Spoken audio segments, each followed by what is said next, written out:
When you're talking about Zoan type devil fruits, there are two different types of awakenings.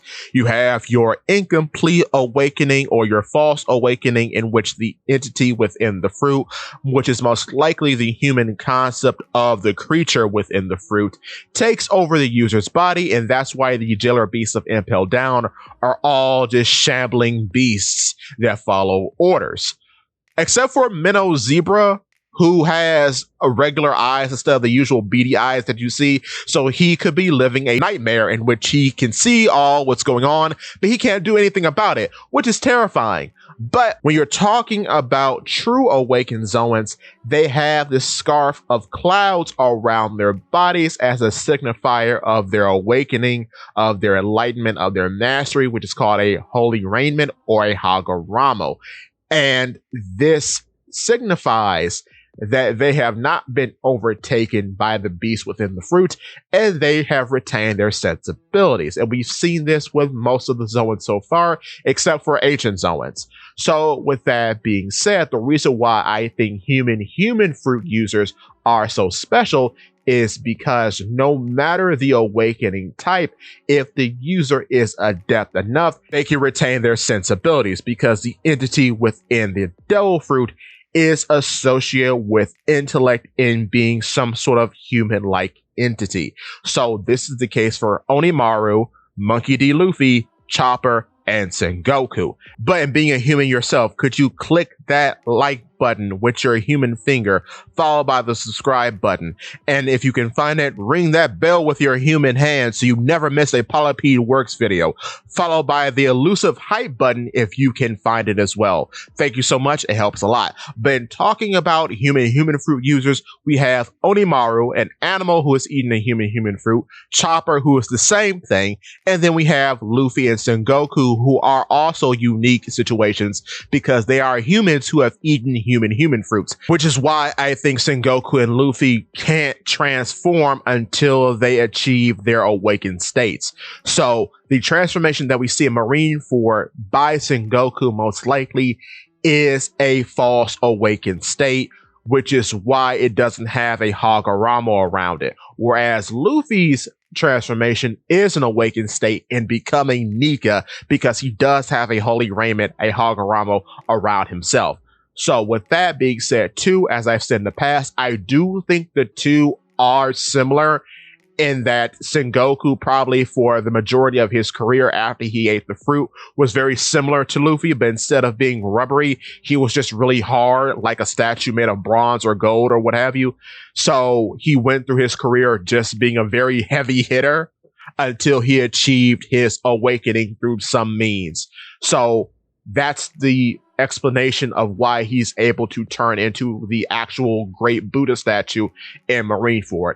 It is a false awakening. And the reason why he's able to keep his sensibilities is because the human fruit model Daibutsu, and being related to Buddhism, is most likely related to the human experience, human enlightenment. So that's why he was able to keep his sensibilities, because he was already a trained Marine with a disciplined mind who has fought countless battles throughout his career. So getting the awakening didn't hamper those abilities at all, because he was already so far along with his fruit. On top of the entity within the fruit not being a beast, but being a representation of human enlightenment and understanding, he did not have a hard time awakening. And therefore, he's able to keep his sensibilities once he achieves his false awakening. But due to the Marines having a very sticky nature when it comes to violence, and most of their violent acts have been to the detriment of human growth and understanding, like how they Buster called Ohara, I'm willing to bet he'll never be truly awakened, because he participates or conducts acts of violence that often hurt human growth in his world. So maybe that's why he'll never truly awaken. At least that's what I think. Luffy, of course, being the opposite because he has always been a liberator of the people, which is why he understands the core tenets of his fruit without even knowing the true nature of his fruit, which is why he awakened, truly. But getting back to the two beasts, Onimaru and Chopper. Chopper, of course, is the most interesting one because Onimaru doesn't seem that invested in his devil fruit at all. So when you're talking about Chopper, Chopper is a reindeer who ate the human fruit, the normal human fruit. No, it's not a different model. No, I have never thought it was a different model. And I think the idea of it being like a Neanderthal fruit or something like that is quite ridiculous because making him a lesser human or a other human and not just a base human spits in the face of his entire character because he is a humanitarian and an empath. That's why he was given zoolinguanism as an ability so he can understand all the creatures of the planet. But I digress. Okay, so the reason why he is interesting is because we actually get to see his growth in real time as a reindeer who has eaten the base human fruit and as one who is interested in their own physiology as such because he was raised as a medical doctor, which is why he invented the rumble balls. Now, the rumble balls are interesting because we have seen what happens when he eats 3 of them in the pre-time skip. He turns into Monster Chopper or Monster Point.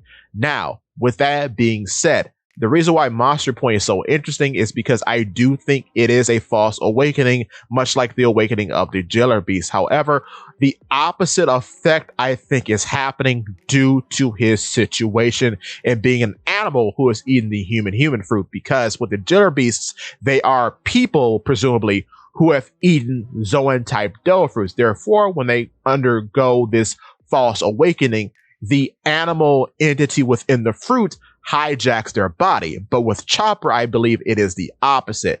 Because he has eaten a human fruit, the human entity within the fruit takes a backseat when he eats 3 rumble balls and goes into Monster Point. And the bestial nature of his normal form, his normal self, takes over and he becomes a rampaging reindeer. Now, with that being said, in the post-time skip, a very interesting development happens. After studying in the library of the Birdie Kingdom, which is interesting that his training takes place in a library. So he's developing his human intelligence in that library, which I find very fascinating. But I think through that development is why he's able to then control Monster Point in the post-time skip, on top of having pretty free range of his body and developing new transformations, now only needing the rumble ball to achieve the false awakening that presumably is Monster Point. So that's what I think his whole deal is. His body and mind had to be developed in order to catch up to the powers of the human fruit, which is why he went wild in the pre-time skip. But after he's developed his mind and body by studying, he was then able to have free control over his body. And now he is able to keep his mind once he achieves the false awakening that is Monster Point. So I find that a very interesting development with Chopper himself. But with that being said, give me your thoughts and tell your friends about Polypede. What?